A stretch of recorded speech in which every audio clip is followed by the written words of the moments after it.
Broadcasting from Park Avenue West, you're watching WMFD Television, Channel 68. This program discusses sensitive mental health issues, including suicide. Viewer discretion is advised. Maybe an hour after we got the message that we lost Danny, Danny's sister said to us, we were all crying, and she says, "What do we do? What do we tell people?" And I'm like, "Baby, we got to tell them the truth. This is nothing that can be hidden, because otherwise the suicide will win."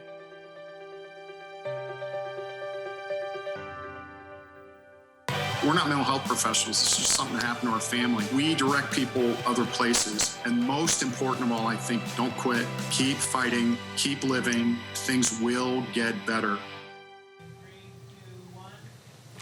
Welcome to another episode of Sparking the Conversation. We are Jeff and Donna Heck of 33 Forever, and we are so excited to be able to bring you weekly half-hour messages, stories, and resources surrounding mental health topics and its challenges. Our show's hope and purpose is to provide both information and inspiration, making conversations about mental health the norm. Karrie Burris is a board-certified psychiatric mental health nurse practitioner with Catalyst Life Services in their Shelby office. She's a graduate of The Ohio State University and has been practicing as a nurse practitioner since 2014 and was previously a psychiatric nurse at Catalyst. Karrie, welcome to Sparking the Conversation. We're really glad to have you here. Thanks for having me. Well, we're doing something kind of special, I think, tonight, and we're going to try to be doing these a little bit more, but you're kind of the first medical professional that we've done this with, and we're talking about some specific mental health disorders so people understand what they are, what they look like, how they're treated, and all of those things. So maybe to take the mystery and I hope some of the stigma out as people figure out how to identify problems, get their people help, and eventually get them the care and the treatment that they need. So tonight we're talking about, and you agree to talk about, kind of a heavy subject. I think it's kind of one of the more scary psychiatric diagnoses. Maybe I'm wrong, but that's how it strikes me. But we're going to talk about schizophrenia tonight. Well, that's exactly why I thought about it, because I think it's scary. Right. Because people don't want to talk about it. People often don't look at it, and yet we see people maybe that have that disorder and kind of shy away. So that was why I was thinking it would be a good topic maybe to start with. Absolutely. Exactly, because I think if somebody, we always say you are not your diagnosis, and we're not medical professionals. We are, we are just the ones asking the questions. You are, but if someone, it was in your office, if I was in your office and after all the talking and everything, you diagnosed me with schizophrenia, wouldn't I just go, like, is that something that people totally just panic when they hear that? I think the family would probably say, or we knew something was going on, but the individual themselves may not be so aware of the diagnosis and may think, that they're correct in what they're thinking. So it is a little bit of a different animal, right? Well, and with you saying that, it's because of the symptoms that are associated with schizophrenia. Could you explain in your words what the diagnosis is and some of the symptoms attached to it? Okay, so there are what is called positive and negative symptoms that happen. Positive are things that maybe are outside of our normal experiences, things such as delusions, which is a fixed set of beliefs regardless of evidence. So it's no matter how many times you say that's not really happening, the belief is there and you can't shake from it. And then you also can have auditory or visual hallucinations, or even feeling things on your skin, or feeling people watching you even, or there's a presence beside me.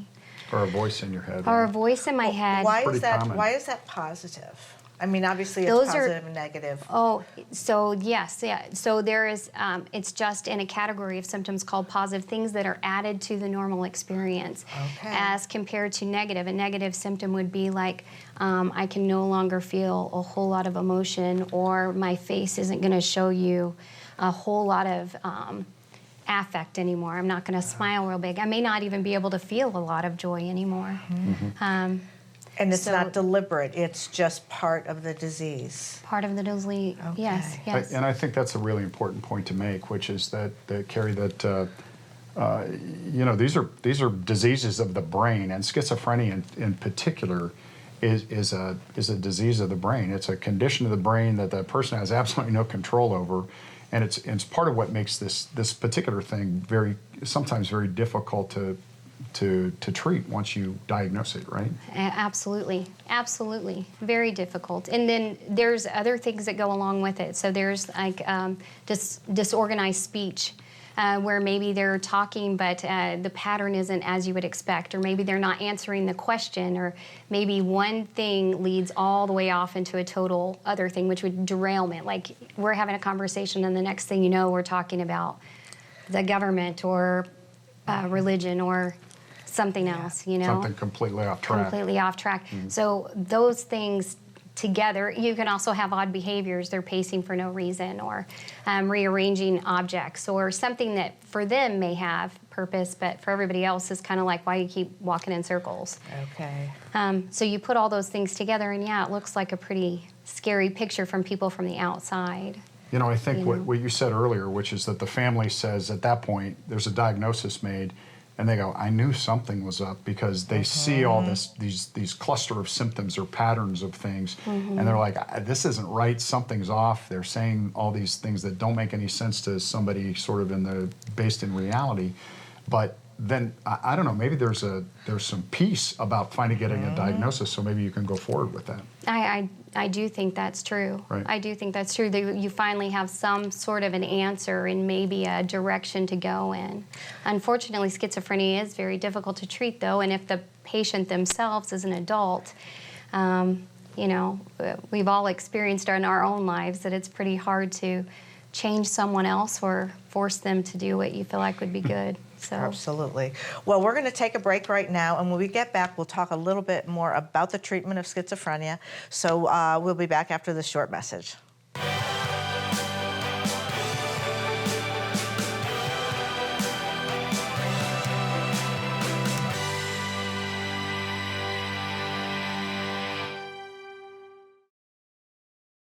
The need for mental health and addiction services is rising. Life is getting harder. Our day-to-day living situation can be difficult to handle at times, and the pandemic certainly is not helping. Catalyst Life Services has a mental health and addiction urgent care available for all ages. Get the care you need when you need it and without an appointment. If you're facing the challenges of addiction or mental illness, know you can find help at Catalyst Urgent Care. It's the help you need when you need it the most. Buy one, get one for $1 at McDonald's. Or as we like to call it, the can't have just one deal. Get a sausage McMuffin, sausage biscuit, sausage McGriddles, or hash browns. Get two of the same, or mix and match.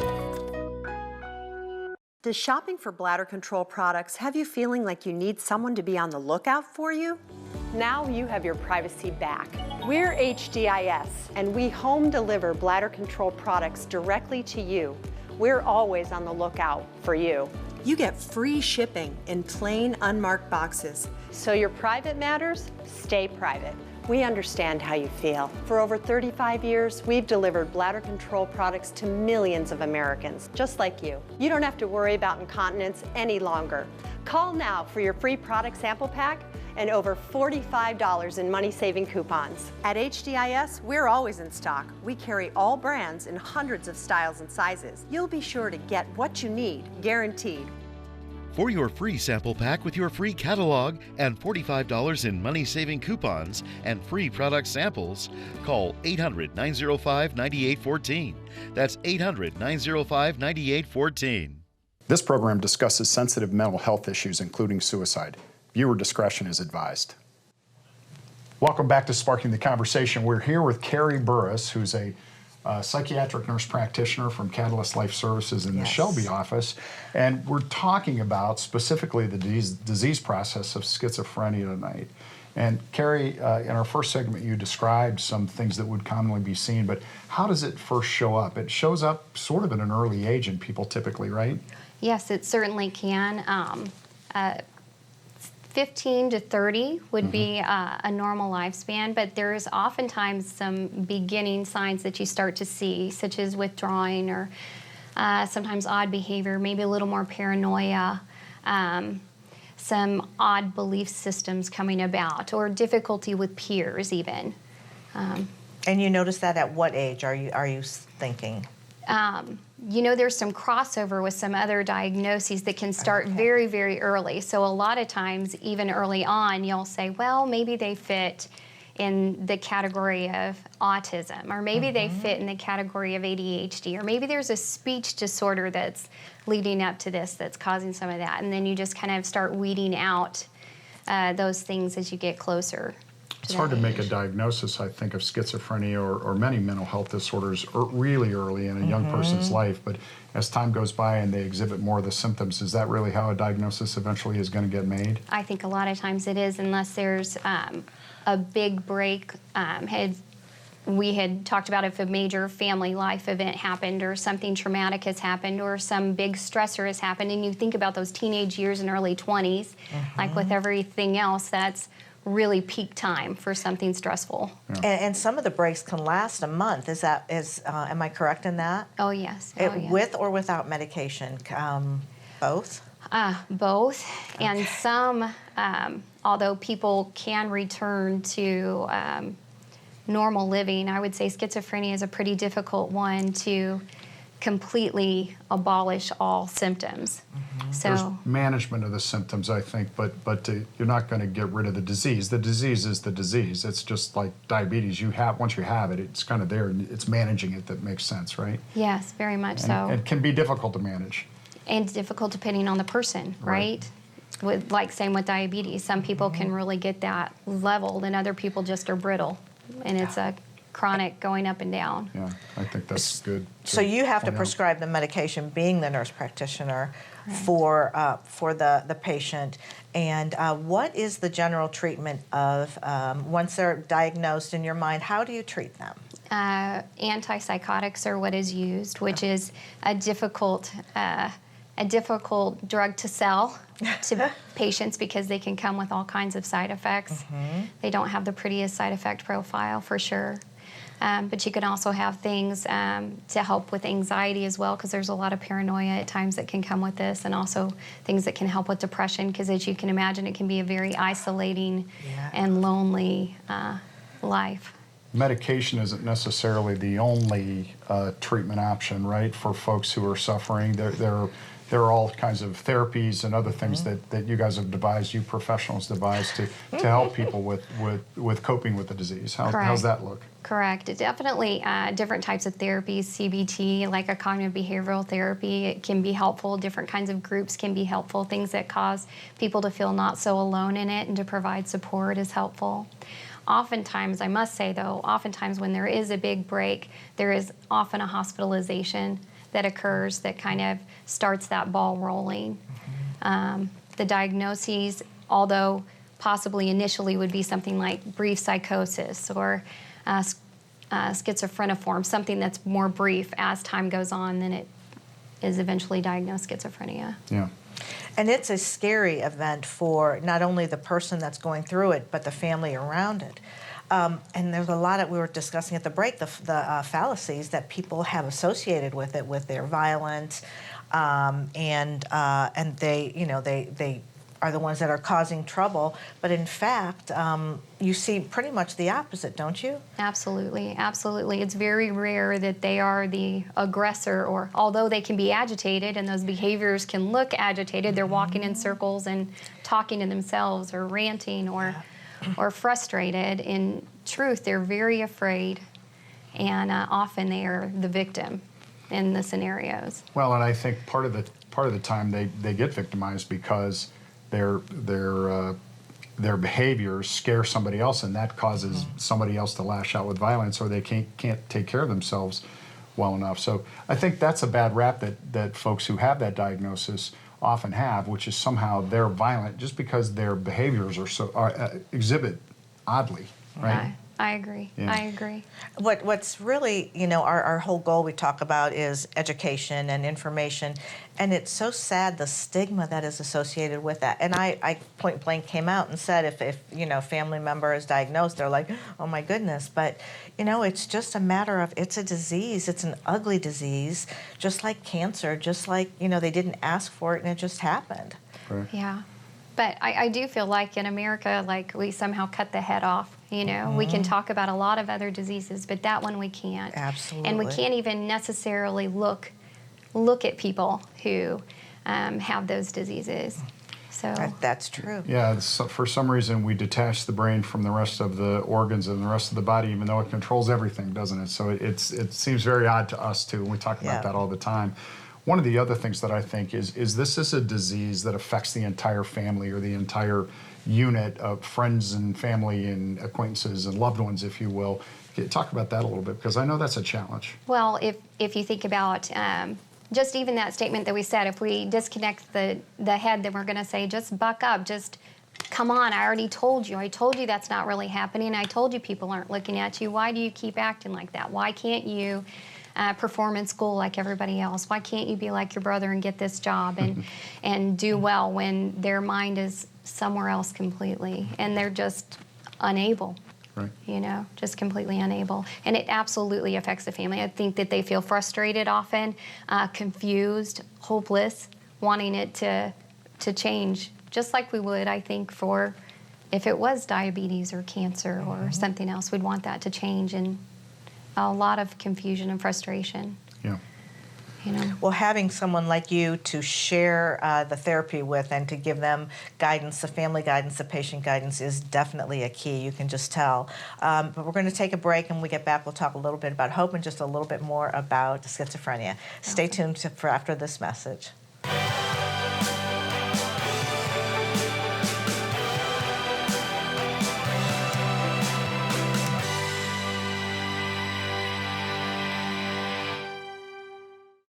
Catalyst Life Services, a comprehensive behavioral health organization, has been serving the community for 70 years. Our wide array of wraparound services and our ability to treat the whole person is what sets us apart. It's everything you need in one place: mental health, crisis, detox and addiction services, case management, and peer recovery support. We even offer vocational programming to get you back to work. Catalyst Life Services. Call today and get the help you need.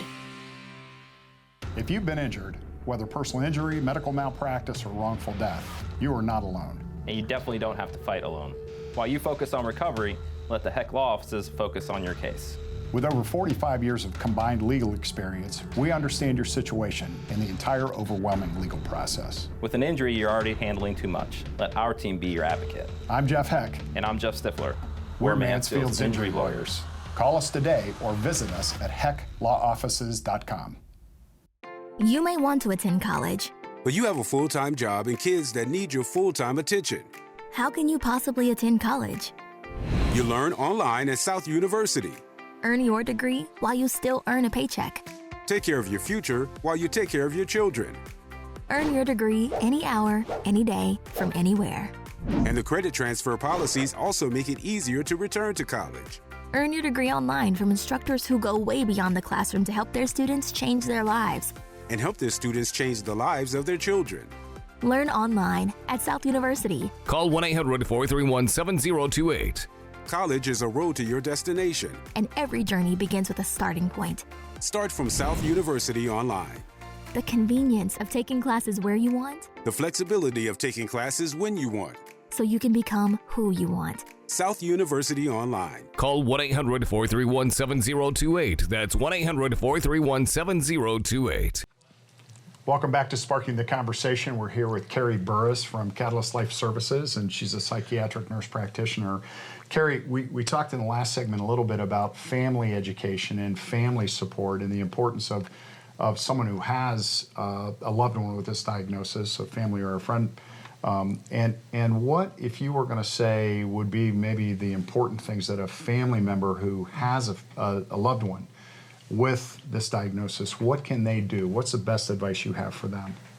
Best advice would probably be to reach out to other people for support because it is a difficult diagnosis. And the other would be to try to find placement or support for that family member, whether that be hospital because of behaviors and their own psychosis, something like that, so that services can get started, or even if they're under that age, reaching out to psychiatric professionals that might be able to help. Like Catalyst. Like Catalyst, Okay. Yeah. Is schizophrenia similar to other mental health disorders where the earlier you start the treatment, the better off they'll be?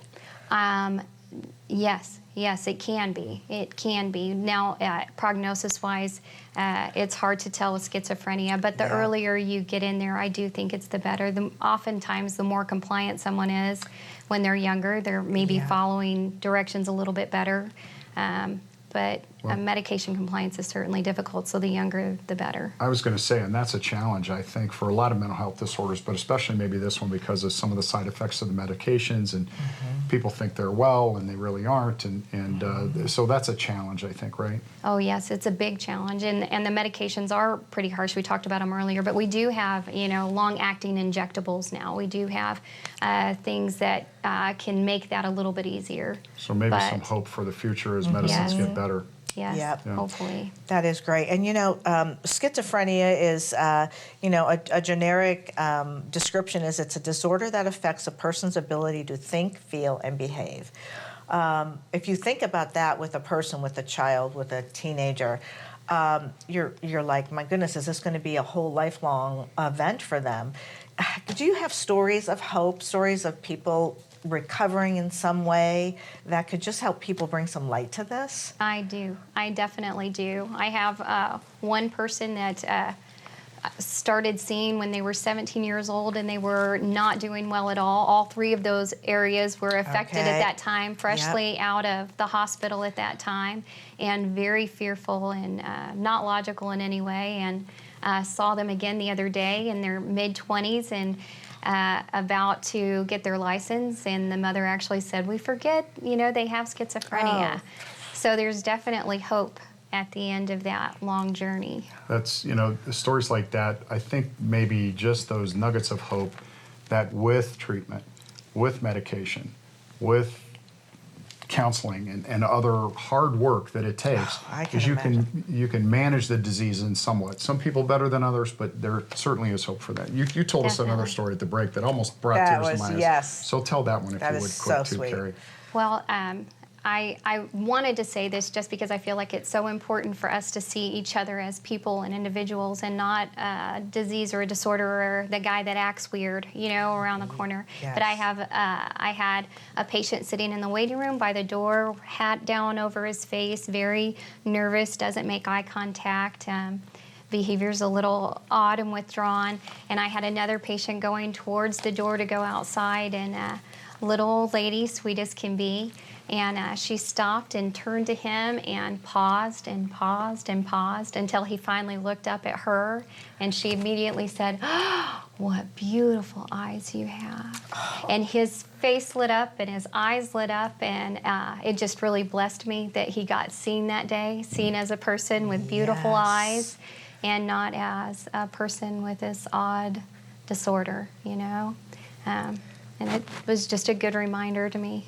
It is, and just the kindness that can come out of human nature if given the opportunity. Yeah, we just all need love, don't we? It doesn't matter what we got, what we're going through, or what diseases we have working on us. Right, and we all have a story, right? We are not just people walking around acting differently. We have a story and need to be seen and heard. Absolutely. Yeah. And your story for you coming on to our show and talking about such a tough subject is truly, it was incredible. We are blessed to have had you here. We're going to have to, thank you so much.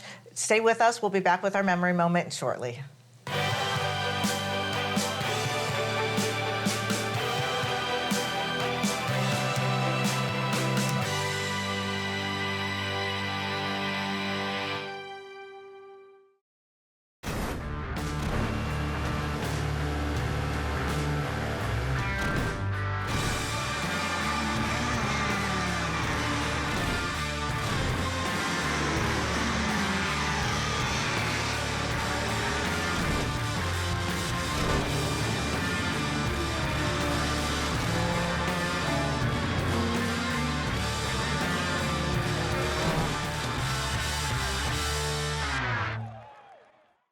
If he only knew how much we would miss him, and how many lives she impacted just by being here. I wish I had understood that the behaviors I was witnessing actually were warning signs. I wish she had known there were other options.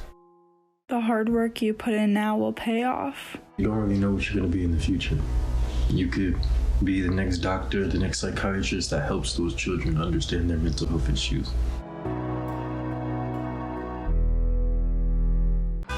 Seniors, are you aware that you could pay less for your car insurance? Seniors can save money on their car insurance. You might save a little, you might save a lot. Maybe hundreds of dollars a year. You might save 5% a year, maybe 10%, 15%, or even more. That's a lot of money. So call right now and find out just how much money you might be able to save. 1-800-233-1677. 1-800-233-1677.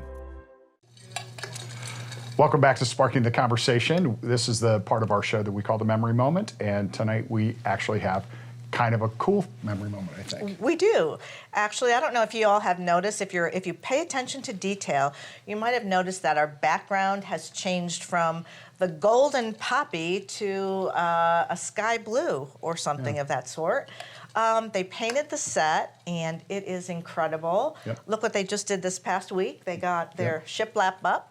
Looks nice, and, Yes. and the last thing that was added was we brought a rug that belonged to Danielle, and we have now recarpeted the set as well. Yes. So it looks even more like our living room than it did before. So yeah. And So the carpet, and then this little furry rug is where her dogs would lay by the fire on, and of course her pictures and picture frames and books and candles. So, just sitting in here is a big memory for us with Annie. it really kind of is. And so anyway, thanks to the WMFD staff Absolutely. and those who had the artistic view to make the set even nicer than it already was, and Absolutely. Make it a nice living room home away from home for us and our guests. And our guests, so they can feel a little bit more comfortable here. Hopefully, yes. So that's our memory moment for tonight. Yes. Yep. Thank you very much. We again ask you to have a very safe week. And if you know anybody that would be interested in talking about any of the struggles that they have and overcoming them, any stories of mental health in the families, it doesn't even have to be yourself, but just something that gives hope and information, that's our goal. We'd love to hear from you. Thanks and have a great week.